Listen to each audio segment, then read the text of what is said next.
আজকে গাছে দেখো কত সুন্দর জবা ফুল হয়েছে। তো সকালে জবা ফুলটা দেখেই মনটা একদম ভরে গেছিল। আর তারপরে খেলাম নতুন কাপে চা। তো কাপগুলো হচ্ছে মেলা থেকে কিনেছিলাম। তো বেশ ভালো লাগছিল কাপগুলো দেখতে। আর আমরা দুপুরবেলা তারপরে এসেছিলাম।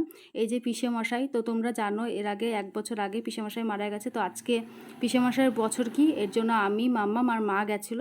আর যেহেতু বাবা বাড়ি ছিল না, এর জন্য আমাকে যেতে হয়েছিল। তো এই পিসেমশাইয়ের সম্বন্ধে যত বেশি বলবো কম বলা হয়, কারণ উনি মানুষের জন্য এত করেছে, কিন্তু ভগবান সহ্য হলো না, ভগবান তুলে নিল।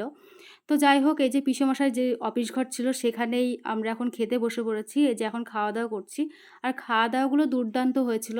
তো কথায় আছে না, যেই বাড়ির মানুষ ভালো হয় না সেই বাড়ির খাওয়া দাওয়াগুলোও ভালো হয়। খুব সুন্দর রান্নাবান্না হয়েছিল। আর এই দেখো মামামের একটা ফ্রেন্ড, তো এটা হচ্ছে পিসেমশাইয়ের নাতনি হয়। তো ওর সাথে বন্ডিংটা ভীষণই ভালো আমার মাম্মামের।